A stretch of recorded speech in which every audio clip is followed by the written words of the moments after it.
Welcome to Voronezh.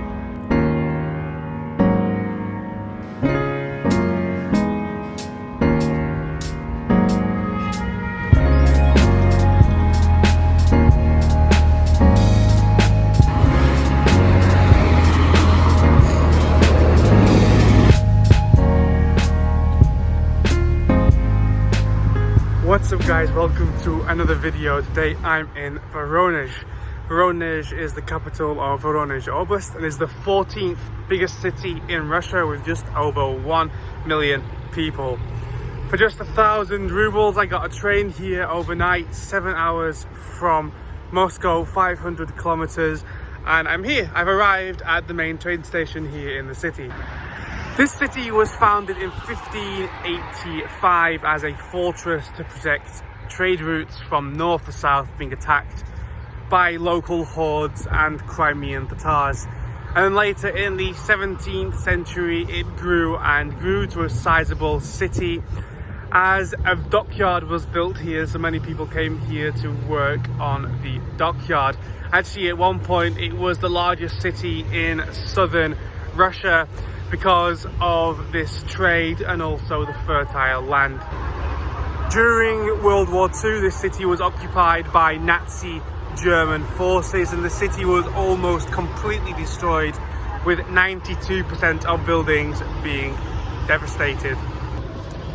Today, Voronezh is the cultural, industrial and scientific capital of this area called Central Black Earth.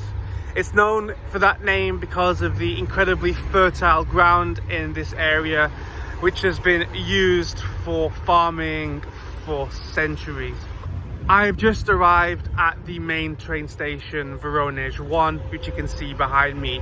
This was built shortly after the end of World War II, and as you can see, it's decorated with copper statues on the top. It's a short walk from the city centre and I'm going to head there right now. Let's begin the tour.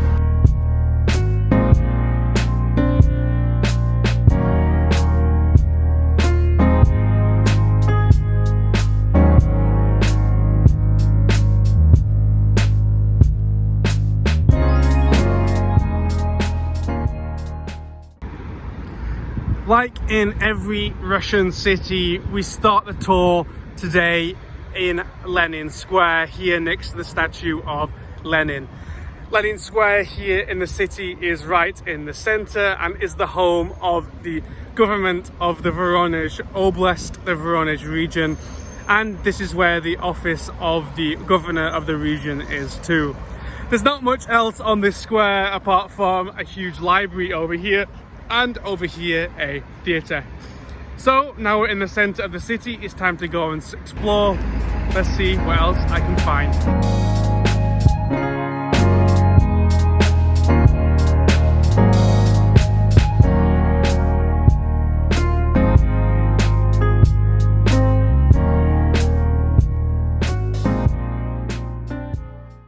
One of the more charming areas here in Voronezh is Karl Marx Street. Going from the embankment to the sports palace, it's lined with historic houses, great buildings, and quite a lot of this area is pedestrianised too. The biggest landmark in this area is right behind me here.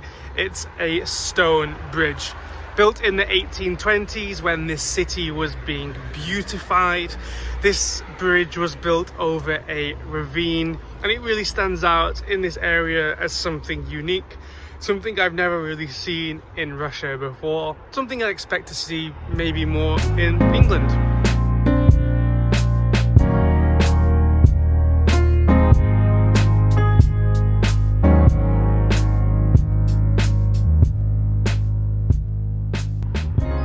Behind me here is the Assumption or the Dormition Admiralty Church, built in 1694. It's one of the only buildings to survive World War II when 98% of buildings were destroyed, and is the only building apparently from the 17th century to survive to today. This church originally was just this, and then they later added a bell tower, as you can see here. This was once just a normal bog standard church, and then this city became a ship shipbuilding hub, and this became linked to the shipbuilding industry, and this is where all the ships built in Voronezh were consecrated.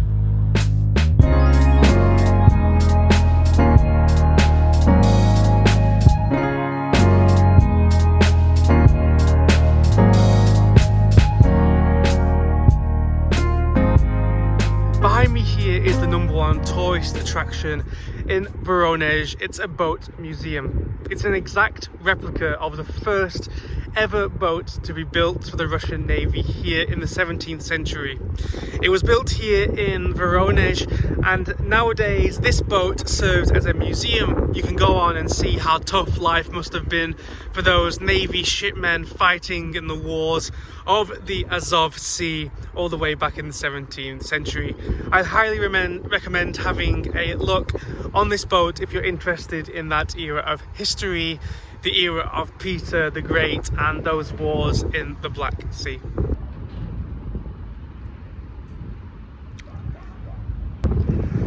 I am now stood in Admiralty Square, right by the water here in Voronezh. This place is the reason why this city grew into such a big city like it is today, because this is the place where ships were built and where they were released onto the water to be sent out to battle in the Azov Sea and the Black Sea and other southern waters. This area now is not used for anything like shipbuilding, but what you can see behind me here, where the Voronezh River is actually the largest artificial reservoir located inside a city in Europe. It's 70 square kilometers, a huge stretch of water, which many people here called the Voronezh Sea, but it's actually just a reservoir part of the Voronezh River.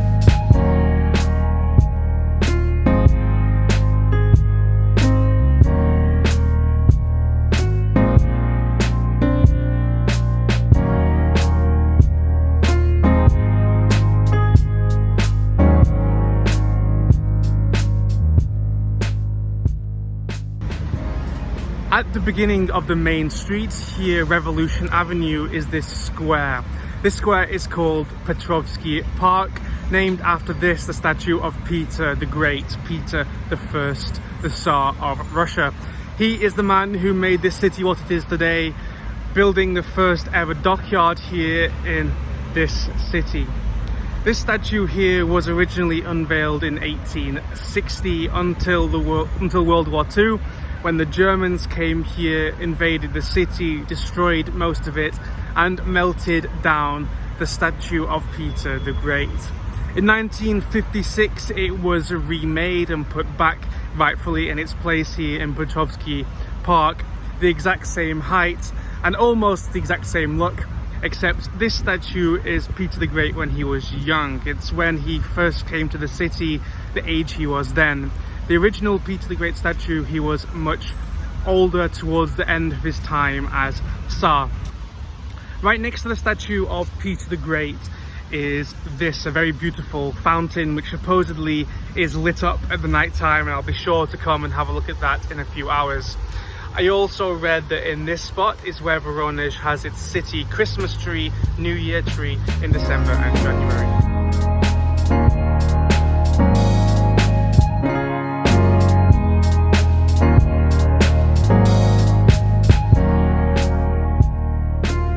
Behind me here we see the Annunciation Cathedral. This is one of the biggest cathedrals in the whole of Russia, actually the third highest in the whole country.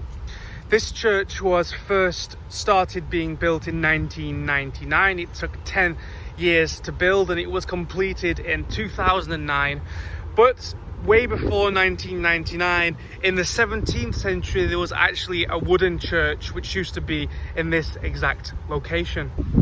The church is 97 meters high, and inside it stores the icons and the relics from the first ever priest of Voronezh, who was an associate of Peter the Great and consecrated the first ever Russian Navy fleet. All his stuff is inside this church today.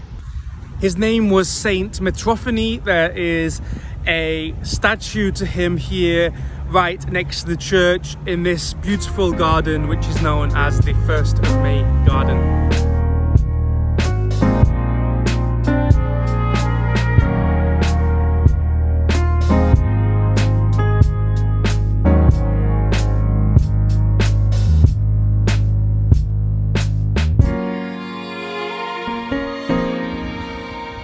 On the other side of the reservoir, away from the city centre, is this Scarlet Sails Park. You can see behind me here is the reservoir. This place was rebuilt in 2011 on an anniversary of this city to the designs of a French architect, and nowadays you can see it's a really beautiful park full of families, children and couples going for a walk.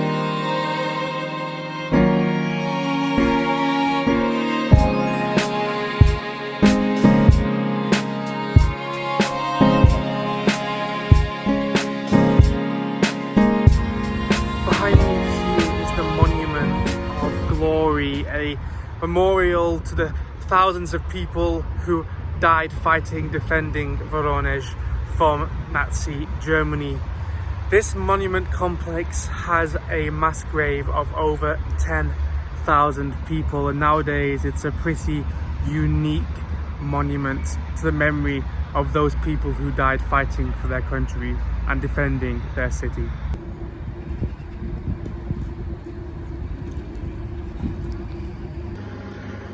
This is the end of my time in Voronezh and the end of this video. You can see here it's the next morning and I'm about to get on the train to head to a brand new city. Guys, thank you so much for watching this video. I hope you found it interesting. This is a city I did not expect to be as nice as it is.